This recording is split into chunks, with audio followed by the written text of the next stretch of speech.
Hi everybody, Gary Williams here, reaching out again to friends and colleagues all over the world to see how we are all in our artistic community coping with this coronavirus situation. And I'm so happy, I'm so happy. The lady waiting patiently there is my dear friend, Lynn Ruth Miller. Hello, Lynn Ruth. Hello. So glad to see you, Gary. I know. So glad to see Isn't you. it what's great about this? It's just an excuse, if nothing else, it's just an excuse for you and I to catch I up. haven't seen you in so long and it's breaking my heart. So I'm really excited to see you. You're such a special part of my life. Oh, Yeah. likewise. So for those people who have not come across you before, like in just a few sentences, tell us, what makes you so special as far as the artistic community is concerned. Nothing makes me special, sweetheart. I'm a little old lady that does stand-up comedy. I have made a career of talking dirty to young people. That's what I do. I also sing little songs. Yeah. I'm a writer. I think that's really what I am. You are a writer and you're an artist and you're a dog lover. I love all these Oh, things about you. yes. But We've got to, now that I'm stuck in the house, I've got to smuggle in a puppy. Nowadays, having a puppy, everybody wants a dog more than ever before because it's your excuse to freedom, right? Because at Yeah, least right. you You can can go out go and out and walk. Yeah, yeah. But I walk. Last night was really unusual. There was nobody out. I walk at 10 o'clock at night because I want to go out where there aren't a lot of people. And I do a 2 mile walk. And there was nobody out, but I think it was because it was the Jewish Passover. Usually when I walk, I'm shocked at how few people are paying attention to this social distancing, which is Really. it's criminal. And It's you're criminal. in central London, so you're right I'm, at the I'm thick of in it. North London and I'm in a Hasidic community. And I believe that it isn't, people look and they think, they're ignoring it, but it isn't that. It's that they're not on cyberspace the way we are. They don't have the computer channels that we have, they're limited, and their phones. So they're not aware of the danger. And I just read in an article that there are more cases of the coronavirus in the Jewish community. And that's because they really are not aware of what's happening. Do you think technology has been a help to you during this time, for you? Technology has been, I've got such a busy day today and I'm doing it all on the computer. It's really, I just left a live stream. Now I'm in this one. I've got a Seder in Berlin at 6 and then a live stream with Angel Comedy at 7. Do I have anything after? I think I have something at 9 tonight. And then, I have to get ready for a cabaret because Dusty Limits wants me to do a song in my nightgown. Oh, the fabulous Dusty Limits. Please give him my love. Dusty Limits is So wonderful. I think if my calculations are right, I think you're 86 now? 86. I'll be 87 in October. Now, I know some people in their 80s who are sitting at home quietly waiting for someone to bring them a banana, but you are not that kind of 86-year-old. I don't use bananas. I use vibrators. Rude. So, but you started quite late as far as stand-up comedy is concerned, but I know just in the last year or so, you've been flying all over the world and you found a loving new audience in Asia.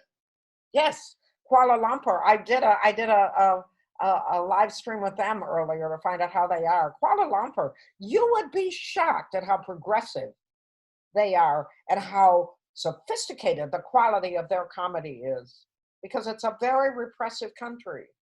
And I am convinced that that's why minorities have such good senses of humor, because when you're repressed, that's how you cope.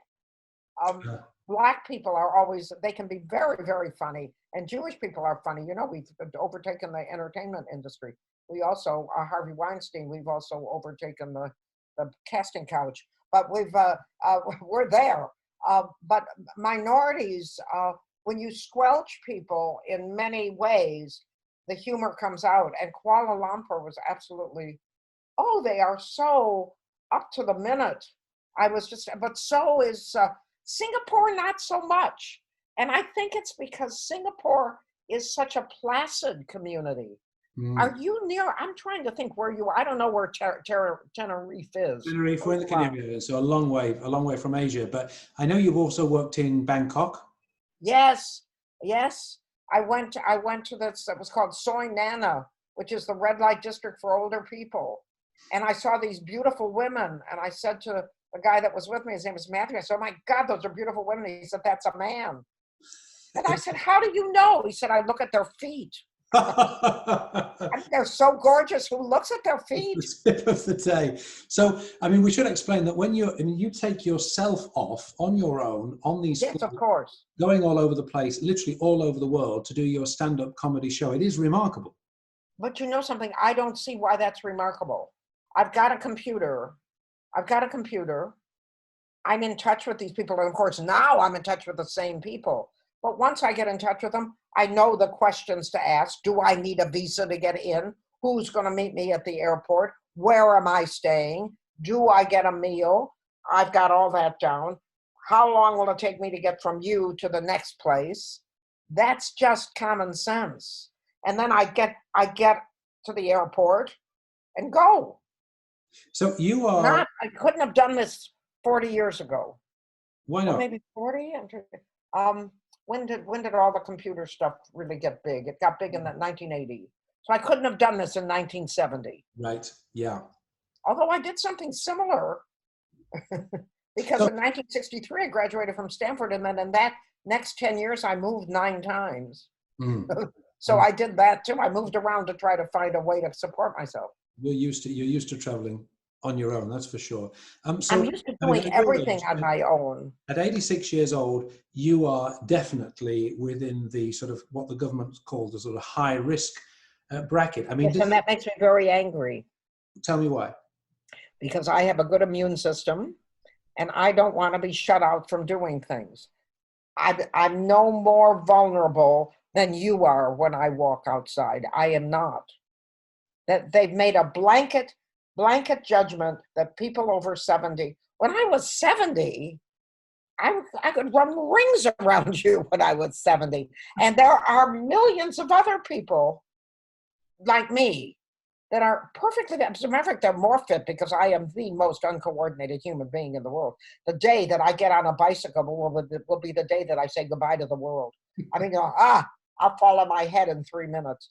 But I know my limitations. But the point is, I am no more vulnerable than you are, or that somebody 20 years younger. It's our immune system. If I had a pre-existing condition, which of course mine is insanity, but the rest is all right. My body is functioning, and I don't want to go shopping at 6 a.m, which is set aside for seniors. For Christ's sake, I don't get up at 6 a.m. I've got a life. I don't want to do that. I've got somebody doing my shopping, and it's driving me crazy because I like to pick up my own bananas, sweetheart. I don't like somebody bringing me a banana. I'm perfectly capable. And just because I'm 86 doesn't mean that I'm more vulnerable. And I got this letter from this woman who is fighting ageism like crazy. And I said to her, that's ageism. And she said, no, it isn't. It's science, but it isn't. It isn't. If you look at who's getting sickest from this coronavirus, it's men. Men. And it's men. Get nervous. Start biting your nails from 40 to about 60 that are getting it. Ooh, that's not, because by the time you get to be my age, you either are half dead, which is all the people in my building, or else you're Jesus, I've never seen anything like it. I think I've told you this. I go out at 6 o'clock at night, 6, to go to a gig, and they're all in bed. They're in bed. No, they had dinner at 4. I was talking to someone else about this. You can make your life whatever you want, and I don't want an artificial age barrier to tell me what I can do. I know. I've also had it. I had a very mild case of it, and I've been in for 2 weeks. So, I mean, that's for sure you've had it, or you just assume it? I'm only assuming I had something. I had 2 weeks where I couldn't eat. I couldn't taste anything. I was very, very tired, and I was very sick to my stomach. Mm-hmm. I did not have a cough. I did not, whatever the hell I had, it took me 2.5 weeks to get rid of it. Well, thank God you did. Oh, no. Tell me, in all your years, have you ever experienced anything quite like this? Yes, but we didn't react this way. It's because we didn't have the internet and we didn't have the scientific advances that we have now. I went through the Asian flu, and I remember the reason I remember the Asian flu is because my mother was absolutely determined. She was absolutely sure that the Russians put all the virus in a airplane and dropped it all over the United States. That's just Just to give crazy. us some idea, But I how remember long the ago are we Asian talking flu. about? For the Asian flu, how long ago are we talking about? Ish. I'm not sure. I think it would have been the late 50s. Right, It right. was, I think it was between my marriages. But I remember it was killing people, but we didn't stay at home. We were scared to death. But we did because we didn't have a science thing that on your computer said, this is what the virus looks like. That's why we call it a coronavirus. And you see this pretty little thing with it looks like an orange with cloves in it. You think, that looks nice. Yeah, we didn't have this thing that said, well, the way it's it's um it's spread is by saliva and by in the air, and that it stays for 2 days on a surface. We didn't have any of that. So we really didn't know how to cope. I also cope with the polio epidemic. There was a polio epidemic in the middle 50s because my friend Tommy got it. So it would have been 52, 53, 54, 55, somewhere in there. Mm. And there was a polio, and don't think we weren't terrified. There was nothing you could do to get, if you got it. And if you got polio, you were crippled. Mm. And there was no vaccine and there was nothing. And my dear friend's brother, Tommy, wanted to be a dentist, and he got polio and he couldn't do it because his hands were destroyed. He couldn't, he became, I think, an insurance salesman or something. And I remember that. Example of a situation where, which was dire, and then of course they invent a vaccine for it, and they're looking for a vaccine for this now, but there are lots of people that are uncomfortable with the whole idea of taking a vaccine. What do you think about? I wouldn't take a vaccine until it was proven. It can hurt people. Let's go back a little. All these mothers that won't give their children measles vaccine because they think it causes autism. And what they're doing is not just protecting their child, but what they're doing is if their kid gets it, they're hurting all the other children by this. No, if there's a vaccine that I take a flu shot every year.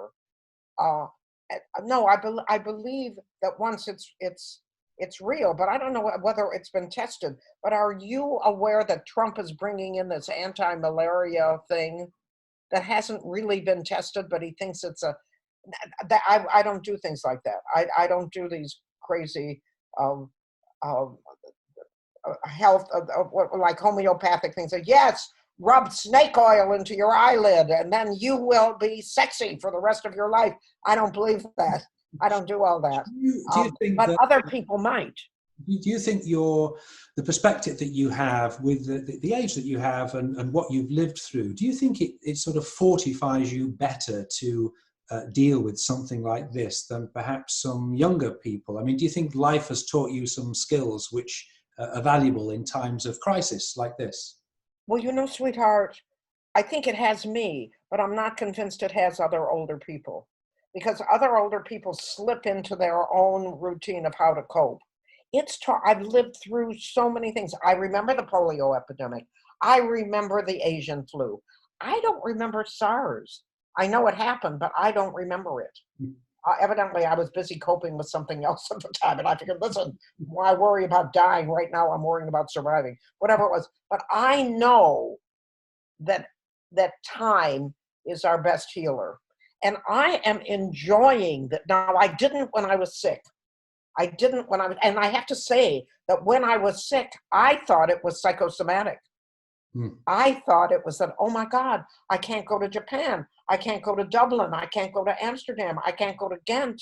I lost all that. And I'm thinking, and when I get up in the morning, I don't have to run and think, oh my God, I've got to get a bus at 6 and I've got to run, get the shopping done because it's 7. And I thought, this is psychosomatic. And you have to understand, Gary, I am Jewish. And then I tried to eat dinner and I couldn't finish. And that was when I knew something serious was happening. Because the two things I do not do is throw out food or waste money. I'm We Jewish. have, we've all got this time, as you just mentioned. I mean, are you putting the time that you have to good use? What have you been doing with all of this extra That's time? a beautiful question. Better now. Better now. In the first 2.5 weeks, I thought, oh, I'll write a new show. I'll paint another picture, which by the way I did. Oh, I'll finish my book. I'll do this. I did nothing. I just got up and I was exhausted. And now I'm starting to get it all done. And I'm also learning how to schedule. This is a new life. I'm scheduling my day with I had this today. I've got something at 6 in Berlin. I've got something at 7 in Islington. I've got a day now. I didn't in the beginning. It didn't, and it worried me because I was just really doing nothing. It's quite hard. When there's no schedule, when nobody, you know, when you're not sort of needed anywhere, when no one's demanding your attention, it can be quite hard to fill a whole day just on your own. Yes, yes. And also, I've had experience with that. And I don't know whether you know this. I don't know whether I've ever told you this. I probably have. I was in the hospital when I was 36 for the whole year, off and on. And when I came back, I spent 10 years recuperating. In those 10 years, I had a dog. Would I want a dog now? I had but anyway, I had a dog named David and a cat named Michael. And those little animals made me get up in the morning, and then I walked that dog. I ended up walking the dog something like 9 miles. It took me 10 years, almost 11 years to get well. And in that time, I spent it in a mobile home. And my sister, I remember my sister called me up one time and she said, so what are you doing? I said, well, I'm writing stories nobody reads and painting pictures nobody sees. But I also was walking a dog and loving that. Oh my God, I love that dog. If you ever come over again, I'll show you a picture. I've found a picture of David. That was his name, David. You are not a person, I know, that suffers from loneliness, but a lot of people do, especially at this time. I mean, I know it's not in your sort of DNA to suffer from loneliness, but what advice, what sort of tips, if any, can you give people that struggle with being on their own such a lot at this time? I'll tell you, I have very little patience with that, and that's disgusting of me. I should feel very badly for them. I had a friend named Adele who sat around and never did anything. And she said to me, oh, she said, you're so busy. Oh, I said, pick up the phone. So I'm going to tell you, if you're lonely, always remember, we tend to blame external things for what's bothering us. We tend to do it. Oh, it's that I can't get out. Oh, it's that no one calls me. Oh, that it's raining outside. Oh, I don't have enough money. The whole thing is how you're looking. It's that half full, half empty glass, how you're looking at it. I say, if you're lonely, pick up the phone, call someone. And do you say, what's that wonderful, that wonderful song that's going viral where this family is doing the songs from Les Miserables, and all the way through it, they keep saying, Grandma can't use Skype. Yes, Grandma can if she can if she wants to. I'm 86. I'm older than your grandma. I can use Skype. It doesn't take a genius to figure out Skype. It takes a finger hitting the button. That grandma can do it if grandma wants to. Yeah. And part of loneliness, there are perks to feeling sorry for yourself. I do not allow that. That's because I had that 10 years of sickness.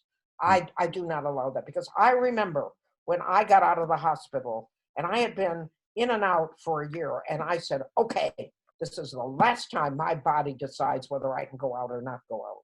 And that's it. I'm in charge. If you are enjoying your loneliness, have fun. But if you don't like your loneliness, pick up the phone, open up the computer, knock on the door of your next door neighbor, breathe a virus on them. Go ahead. Lynn Ruth, if people want to find you online and see you in action on YouTube, what's the best? You've got a website. What's the address? The address is lynnruthmiller.com. And I also have a YouTube channel, which is just Lynn Ruth Miller. And I put It's not a comedy. YouTube is not comedy. It's observations and thoughts like what we're doing right now. And then I go on Instagram every morning, which for me is about 3 in the afternoon, and I do, and I do a crazy little one-liner, sometimes funny, sometimes just sort of because I'm keeping my mind active. And that's the other thing with your lonely people. Are they reading a book? Are they practicing the piano? Are they going outside? We're allowed 1 walk a day. Are they going outside? Are they looking at how beautiful it is outside? There's lots of opportunity. Lynn, it is always, always amazing talking to you. You you make me feel so happy. You are truly an inspiration. I know you don't care for all of that stuff, but you are. And I love you to bits. And I'm glad that you are, even during this virus, you are still thriving. I just want to know how the Gila monster or whatever it is you've got there. What is that little thing you've got? That little animal? Which I sent you a picture of. You thought it was a rat. I was very offended. Yeah. Spike is actually, you can see him on the wall. That we've even got a picture of him on the wall. I can't see it. Well, I'll send you another picture. That's Spike the hedgehog, who he just had an. He's a hedgehog. He's a hedgehog. He had a little tumor removed from his eye, and he's like, that was a week ago, and he's right as rain now. He's like a new man. He's like a new man, and he's full of energy, and full of beans, and gives us lots of joy, just like you. Lynn Ruth, I love you so much. Take care of yourself, and I'll see you again soon. Thank you so much, sweetheart. Bye. All right, I'm leaving the meeting. Bye, honey.